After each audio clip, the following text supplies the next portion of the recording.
आज इस वीडियो के माध्यम से मैं सारे स्कूल बच्चों से बात करना चाहूँगी साइंस एंड इनोवेशन से रिलेटेड एक ऐसा स्कीम जिसका इतना फ़ायदा है और जिसके बारे में बच्चों को पता नहीं है, जिसके वजह से वो इस कंपटीशन में या फिर इस स्कीम में पार्टिसिपेट करने से झिझकते हैं।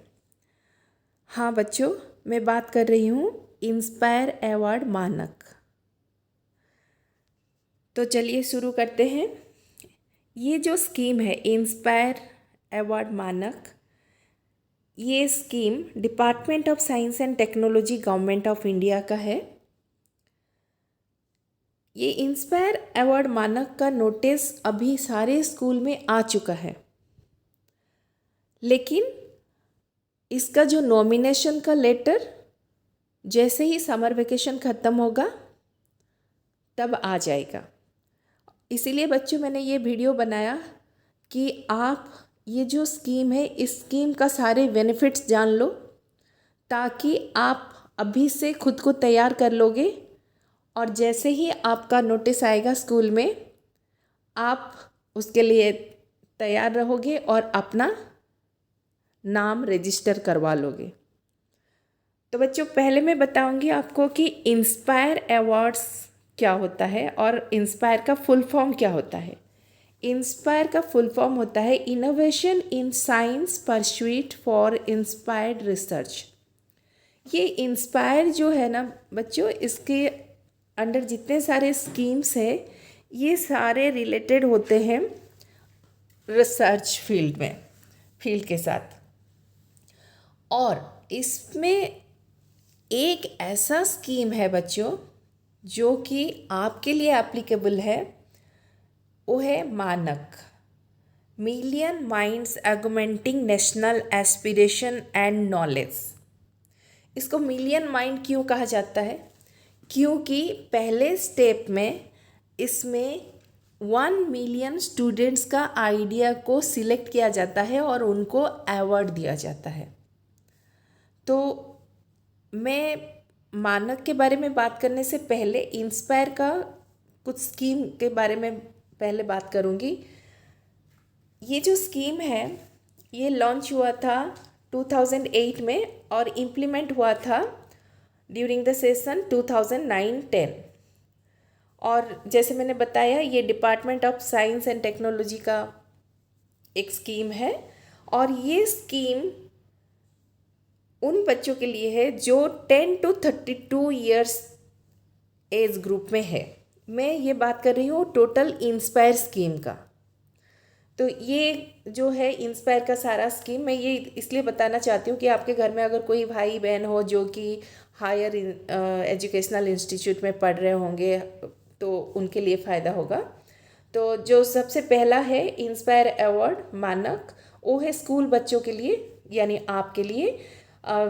इसमें कौन बच्चे पार्टिसिपेट कर सकते हैं? क्लास 6 to 10 तक के बच्चे पार्टिसिपेट कर सकते हैं और जिनका उम्र 10 से 15 साल होना चाहिए। देन नेक्स्ट होता है इंस्पायर इंटर्नशिप। ये 16 to 17 ईयर्स के बच्चों के एज ग्रुप के लिए है। देन इंस्पायर स्कॉलरशिप जो कि under graduate and post graduate student के लिए है। देन इंस्पायर फेलोशिप, ये पीएचडी करने के लिए है। देन इंस्पायर फैकल्टी, ये आपका 27 to 32 ईयर्स एज ग्रुप के लिए है। तो मैं यहाँ पर हाईलाइट करूँगी इंस्पायर अवार्ड मानक।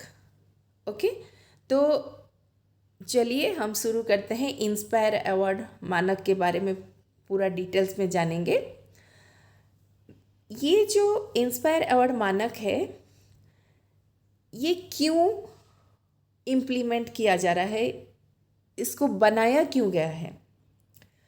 ये एक इनिशिएटिव है जिसके थ्रू बच्चों के अंदर क्रिएटिव थिंकिंग को डाल दिया जाएगा। यानी आप में कितना क्रिएटिविटी है, कितना इनोवेटिव आइडिया है, उसको एक्सपोज किया जाएगा। देखो बच्चों, हर बच्चों के पास ना बहुत सारे टैलेंट्स होते हैं, लेकिन उनको सही प्लेटफॉर्म नहीं मिलता, एक्सपोजर नहीं मिलता। तो ये एक ऐसा स्कीम है जिसके थ्रू बच्चे अपना क्रिएटिव थिंकिंग को बूस्ट कर सकते हैं, अपने इनोवेटिव आइडियाज़ को एक्सपोज कर सकते हैं। तो इसका मेन ऑब्जेक्टिव है कि बच्चों का जो टैलेंट है उसको एक्सपोज करना है, और किन बच्चों का, जो कि क्लास 6 to 10th के बच्चे हैं। और इसके वजह से बच्चों का क्रिटिकल थिंकिंग जो है इतना बूस्ट हो जाएगा कि वो सोसाइटी का कोई भी प्रॉब्लम को सॉल्व करने के लिए डिफरेंट कंपटीशन में पार्टिसिपेट कर सकते हैं related to science and technology, और उसका फ़ायदा उठा सकते हैं। और ये जो पर्टिकुलर अवार्ड है इसमें 1 मिलियन स्टूडेंट्स का जो आइडिया है उसको सिलेक्ट किया जाता है। और किस तरह का आइडिया, जो कि हमारे डेली लाइफ में कोई प्रॉब्लम होता है, सोसाइटी का कोई प्रॉब्लम होता है, उसको सॉल्व कर रहा होगा। और ये हमारे स्टार्टअप इंडिया जो है उसके साथ अलाइन करता है। स्टार्टअप इंडिया क्या है मैं आपको किसी और वीडियो में बताऊंगी डिटेल्स में। तो बच्चों में जैसे मैंने बताया कि इस साल का आपका लेटर आ चुका है सारे स्कूल में, आपको बता दिया जाएगा छुट्टी के बाद।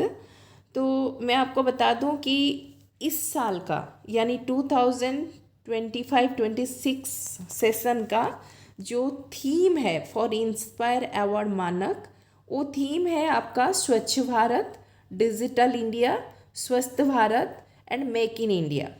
ये सारे हमारे जो नेशन का नेशनल फ्लैगशिप प्रोग्राम है।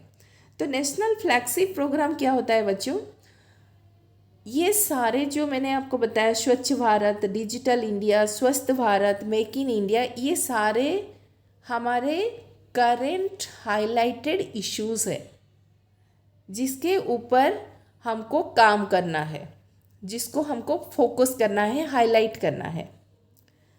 ठीक है, तो आपको इस स्कीम में पार्टिसिपेट करने के लिए ऐसा प्रोजेक्ट बनाना पड़ेगा, ऐसा आइडिया देना पड़ेगा जो कि इन सब थीम से रिलेटेड होगा।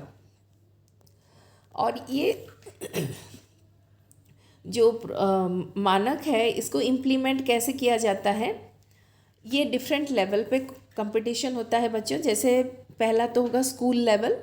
काफ़ी सारे स्कूल में क्या करते हैं, स्कूल लेवल नहीं करते, सिर्फ 5 बच्चों को सिलेक्ट कर देते हैं और उनको नॉमिनेट कर देते हैं।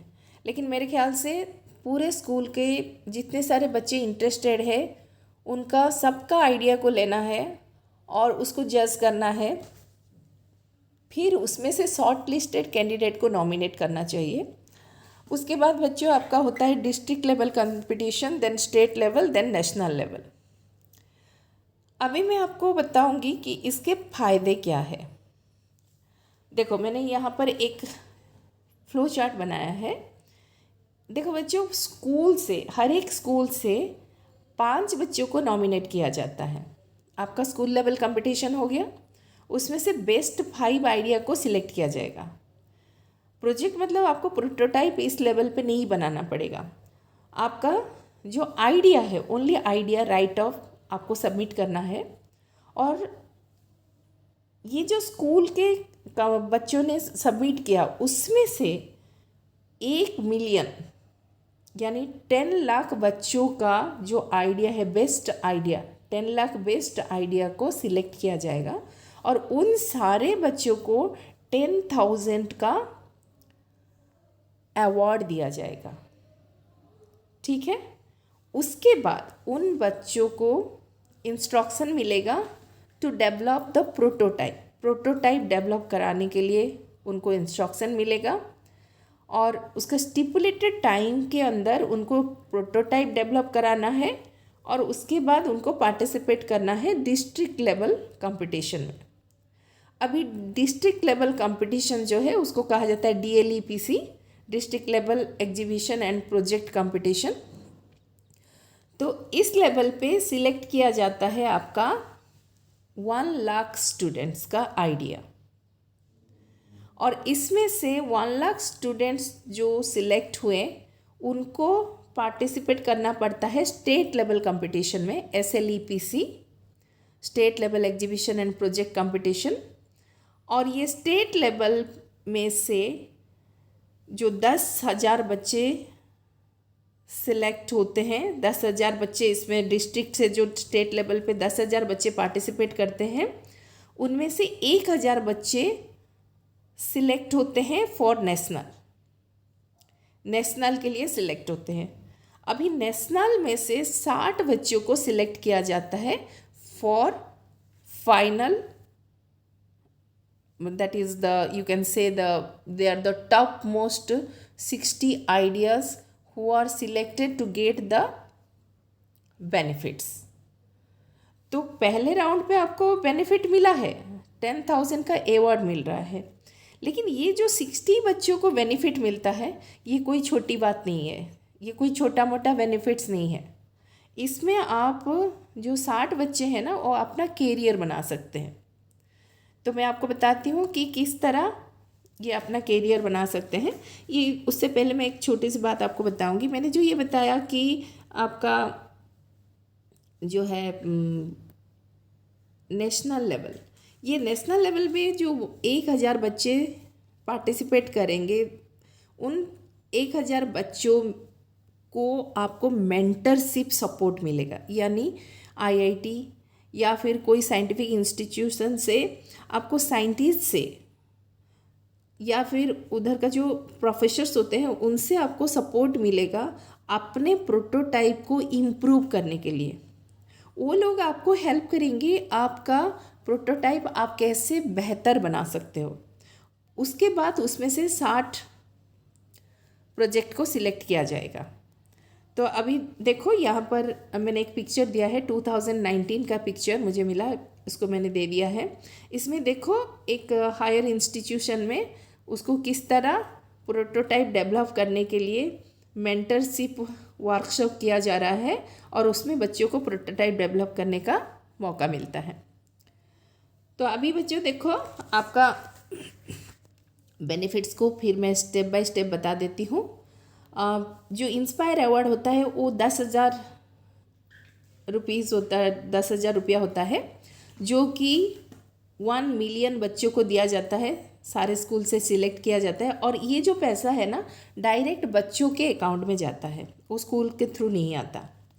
देन उसके बाद आपका जो बच्चे नेशनल में पार्टिसिपेट करने के लिए जाते हैं, ये सेकेंड पॉइंट आप देखो, उसमें उनको मिलता है प्रोटोटाइप सपोर्ट। 1,000 बच्चों को जैसे मैंने बताया उनको प्रोटोटाइप सपोर्ट मिलता है, उसके लिए उनको फंडिंग मिलता है, पैसा मिलता है, प्लस मेंटरिंग सपोर्ट मिलता है। उसके बाद जो आपका नेशनल लेवल एग्जीबिशन होता है उसमें जो 1,000 बच्चे शॉर्टलिस्टेड होते हैं ना, वो लोग पार्टिसिपेट करते हैं annual national level exhibition and project competition, और उसमें से टॉप 60 मॉडल को सिलेक्ट किया जाता है, जिसमें कि gold, silver and bronze medal तो मिलता ही है, उसके साथ उनको मॉनिटरी अवार्ड भी मिलता है, एक लैपटॉप भी मिलता है, एंड सबसे बड़ा जो अवार्ड मिलता है इनोवेशन एंड एंटरप्रेन्योरशिप अवार्ड। वो क्या होता है बच्चों, ये जो 60 बच्चे हैं उनको कहा जाता है नेशनल विनर्स। उनको इनवाइट किया जाता है festival of innovation and entrepreneurship, और ये फेस्टिवल में बच्चों बहुत सारे बड़े बड़े कंपनीज आते हैं जो कि आपके आइडिया को खरीदना चाहते हैं।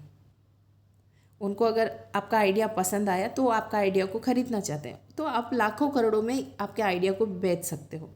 या फिर दूसरा बेनिफिट आपको क्या मिल सकता है, आप अपने आइडिया को कमर्शियलाइजेशन कर सकते हो या फिर पैटेंट कर सकते हो। आप अगर चाहो तो कि आपका आइडिया आपका होके रहे और कोई उसको ना कॉपी कर पाए, अगर कोई कॉपी करेगा तो उसको पेनल्टी लगेगा, और उसको बाद में आप अपने फ्यूचर के लिए यूज़ करोगे या फिर किसी कंपनी को पेटेंट करने के बाद बेचोगे। तो तो ये डिपेंड करता है आपके ऊपर। और ये जो पेटेंट होता है ना बच्चों, ये ऑथराइजेशन मिल जाता है आपको कि आपका आइडिया सिर्फ आप ही यूज़ कर सकते हो। और अगर हम चाहेंगे इसको, हमारे कोई आइडिया को पेटेंट करने के लिए, तो उसमें 1 लाख 2 लाख 3 लाख खर्चा हो सकता है। लेकिन ये जो पेटेंट आप करोगे थ्रू दिस स्कीम, आपको ये फ्री ऑफ कॉस्ट हो जाएगा। ठीक है, तो ये हो गया आपका सबसे बड़ा बेनिफिट, जो कि आपका कैरियर बना देगा। इसके अलावा आपको इंटरनेशनल एक्सपोजर मिलता है। आपको जापान जाने की मौका मिलता है in the program Sakura science exchange program. ये एक एजुकेशनल विजिट है टू जापान। वहाँ जाकर आप बहुत सारे साइंटिफिक इंस्टीट्यूट्स घूमते हो। वहाँ पर एस्ट्रोनॉट से मिल सकते हो, डायरेक्ट इंटरेक्ट कर सकते हो। जो नोबेल लॉरेट्स हैं उनसे भी आप डायरेक्ट इंटरेक्ट कर सकते हो। काफ़ी सारे अपॉर्चुनिटीज़ इसमें मिलता है और ये एक बहुत बढ़िया एक्सपीरियंस है। नेक्स्ट हम देखो बच्चों, ये 7th एनुअल EPC का जो 60 बच्चे हैं ना, उनको क्या अवार्ड मिला है। देखो, उनको 25,000 रुपया मिला है, एक मेमेंटो मिला है, एक लैपटॉप मिला है। ये जो 1000 बच्चे हैं ना उनको मिलता है, और उसमें से 60 बच्चों को सिलेक्ट किया जाता है फॉर द फेस्टिवल।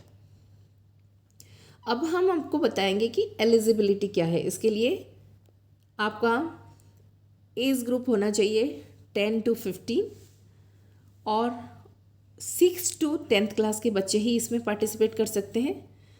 अभी किस तरह के स्कूल इसमें पार्टिसिपेट कर सकते हैं? सारे स्कूल, चाहे वो स्टेट बोर्ड हो या फिर सेंट्रल बोर्ड हो, सारे स्कूल इसमें पार्टिसिपेट कर सकते हैं। एंड हर एक स्कूल इसमें आपका, और जैसे गाइडलाइन में दिया है कि 2 to 3 नॉमिनेशंस, लेकिन आपका जब वेबसाइट खुलता है ना, वेबसाइट में दिया होता है 5 नॉमिनेशन आपके स्कूल से जा सकता है। अभी आपको ये जानना चाहिए कि किस तरह का आइडिया सिलेक्ट होता है, ताकि आप उस तरह का आइडिया आप अभी से तैयार करके रखो। पहला क्राइटेरिया नॉवेल्टी, यानी आपका जो आइडिया है उसका ओरिजिनलिटी कितना है, और क्रिएटिविटी ऑफ द आइडिया। यह आइडिया पूरा ओरिजिनल होना चाहिए। कभी कभी क्या होता है बच्चों, कभी क्यों बोलूँ, ज़्यादातर बच्चे क्या करते हैं, स्कूल में अगर कोई साइंस एग्जीबिशन हुआ, कुछ भी हुआ, तो बच्चे सीधा गूगल से डाउनलोड करते हैं और उसको, उस प्रोजेक्ट को एग्जिबिट कर देते हैं। लेकिन इसमें बच्चों अच्छी तरह इसको जज किया जाता है, इसीलिए नोवेल्टी यानी ओरिजिनलिटी होना ज़रूरी है। द नेक्स्ट, आपको ऐसा आइडिया सिलेक्ट करना है, ऐसा सल्यूशन देना है जो कि सोसाइटी का किसी प्रॉब्लम को सल्यूशन दे रहा होगा। देन उसके बाद आपका जो आइडिया है, या फिर आप जो प्रोडक्ट बनाओगे या फिर जो प्रोजेक्ट बनाओगे, वो एनवायरनमेंट फ्रेंडली होना चाहिए एंड यूजर फ्रेंडली होना चाहिए। ऐसा ना हो कि आपने कुछ आइडिया ऐसा दिया जिससे हम एक प्रोजेक्ट बनाएंगे, एक प्रोटोटाइप बनाएंगे, वो सिर्फ आप ही यूज़ कर पाओगे और कोई यूज़ नहीं कर पाएगा। तो बच्चों, ये यूज़र फ्रेंडली होना चाहिए। देन दूसरा बात है कि आपका जो अभी का जो टेक्नोलॉजी है उससे वो एडवांस होना चाहिए। मतलब अभी मान लो एक वॉशिंग मशीन है, अभी क्या करता है वॉशिंग मशीन, कपड़ा वॉश करता है, फिर कपड़ा को ड्राई करता है। तो आपको कैसा आइडिया देना है कि वॉशिंग मशीन इम्प्रूव्ड होना हो, वो थोड़ा ज़्यादा एडवांटेजेस होना हो, जैसे कि कपड़ा साफ भी कर रहा होगा, कपड़े को सुखाता भी होगा और प्रेस करके निकालता होगा। मैं एक एग्जांपल दे रही हूँ, आप उसके साथ कुछ एक्स्ट्रा जोड़ना पड़ेगा। ठीक है, तो ये क्राइटेरिया अगर आपका फुलफिल करता है तो आपका आइडिया सिलेक्ट होता है। तो बच्चों, ये क्राइटेरिया जानना आपके लिए बहुत ही ज़रूरी है। उसके बाद हम आपको बता देते हैं कि आपको क्या क्या डॉक्यूमेंट रेडी करके रखना है पार्टिसिपेशन के लिए। स्कूल का यूडाइस कोड चाहिए, वो तो स्कूल दे देगा। स्टूडेंट्स फोटोग्राफ, आपका फोटोग्राफ चाहिए। देन आइडिया एंड इनोवेशन का synopsis, PDF, JPG and word में, लेकिन मैं आपको बोलूँगी हमेशा PDF या फिर JPG में आप सबमिट करना। Then brief write off on innovation. आप जब रजिस्ट्रेशन करोगे ना, आपका नाम जब नॉमिनेट होगा, वहाँ पर एक बॉक्स आता है, उस बॉक्स में आपको आपके आइडिया का एक ब्रीफ राइट ऑफ 300 वर्ड्स में लिखना पड़ता है। देन उसके बाद आपको आधार लिंक्ड बैंक अकाउंट देना पड़ता है। तो अभी टाइम है बच्चों, आप अपने नाम से एक बैंक अकाउंट खुलवा लो, क्योंकि मैं सिर्फ इंस्पायर मानक की बात नहीं कर रही हूँ। ऐसे बहुत सारे कॉम्पिटिशन्स आते हैं जिसमें आपको टोकन मनी मिलता है, और ये टोकन मनी सीधा आपके अकाउंट में जाता है, ना कि आपके पेरेंट्स के अकाउंट में। तो इसीलिए ये सही टाइम है कि आप अपने नाम से एक अकाउंट खुलवा लो और उसको आधार लिंक करवा लो। देन ऑप्शनल दिया गया है आइडिया एंड इनोवेशन फोटो और वीडियो, लेकिन मैं तो बोलूँगी कि आप अगर सिलेक्शन आपका हो जाए, आप चाहते हो, तो आप एक अच्छा वीडियो बनाओ और एक अच्छा फ़ोटो लो और उसको अपलोड कर दो। अगर आपको इस बार पूछा जाए कि कास्ट सर्टिफिकेट, आज तक तो कास्ट सर्टिफिकेट नहीं दिया गया, बट अगर आपको पूछा जाता है कास्ट सर्टिफिकेट देने के लिए, तो आपको कास्ट सर्टिफिकेट देना पड़ेगा। तो इसीलिए अपना कास्ट सर्टिफिकेट अपने नाम से, खुद के नाम से तैयार रखो। मैं आपको बता दूं टाइमलाइन इसका, लेकिन इसमें थोड़ा सा इधर उधर होता भी है। रजिस्ट्रेशन का डेडलाइन था 27 मार्च। ऑलमोस्ट सारे स्कूल रजिस्ट्रेशन कर चुके होंगे, लेकिन जिन स्कूल ने रजिस्ट्रेशन नहीं किया वो और नहीं कर सकते इस साल के लिए, अगले साल के लिए वो रजिस्ट्रेशन करेंगे। देन नॉमिनेशन, यानी मैंने जैसे बोला, आप स्कूल खोलने के बाद आपका स्कूल लेवल कंपटीशन होगा और उसमें से 5 बच्चों को सिलेक्ट करके नॉमिनेट किया जाएगा। वो 31 जुलाई तक का डेट दिया गया है। देन शॉर्ट लिस्टिंग, आप जो सबमिट करोगे स्कूल के थ्रू आइडियाज़, उसमें से जो 1 मिलियन सिलेक्शन होगा आइडिया, वो 15 अगस्त तक कंप्लीट हो जाएगा। एंड सिलेक्शन के बाद हर एक बच्चों को, जैसे मैंने बताया कि 10,000 रुपये का अवार्ड मिलता है, टोकन मनी मिलता है, तो उस 15 सितंबर तक आपके अकाउंट में चला जाएगा। देन आपका स्टेट लेवल होगा कंपटीशन, स्टेट लेवल के बाद नेशनल लेवल। नेशनल लेवल के लिए जो 1000 बच्चे हैं उनको प्रोटोटाइप डेवलपमेंट सपोर्ट मिलेगा और वो आपका 1 नवंबर तक मिल जाएगा। देन NLEPC, ये जो फाइनल कंपटीशन है वो फर्स्ट वीक ऑफ दिसंबर में होता है। देन आपका जो 60 बच्चे फेस्टिवल ऑफ इनोवेशन में पार्टिसिपेट करते हैं वो मार्च में होता है। लेकिन ये जो टाइमलाइन दिया गया है गाइडलाइन में, ये थोड़ा सा इधर उधर हो भी सकता है। तो बच्चों, ये था आपका बेनिफिट्स ऑफ इंस्पायर अवार्ड मानक। तो बच्चों, अभी से अपने दिमाग का बत्ती जलाना शुरू कर दीजिए, आइडिया ढूंढिए, सोसाइटी का प्रॉब्लम क्या है सॉर्ट आउट कीजिए। आप डेली लाइफ में क्या प्रॉब्लम फेस करते हैं या फिर कोई दूसरा आपके सामने फेस कर रहा है, उसका सल्यूशन निकालने की कोशिश कीजिए। उसके बेसिस पे आप अपना आइडिया बनाइए एंड ये कम्प्लीटली इनोवेटिव एंड क्रिएटिव होना चाहिए। हाँ बच्चों, आप गूगल से सर्च कर सकते हो, लेकिन गूगल से जो आइडिया आपको मिल रहा है उसको आपको रिनोवेट करना है या फिर उसको इम्प्रूव करना है। ठीक है, तो बच्चों दिमाग की बत्ती जलाओ और thank you very much, all the best.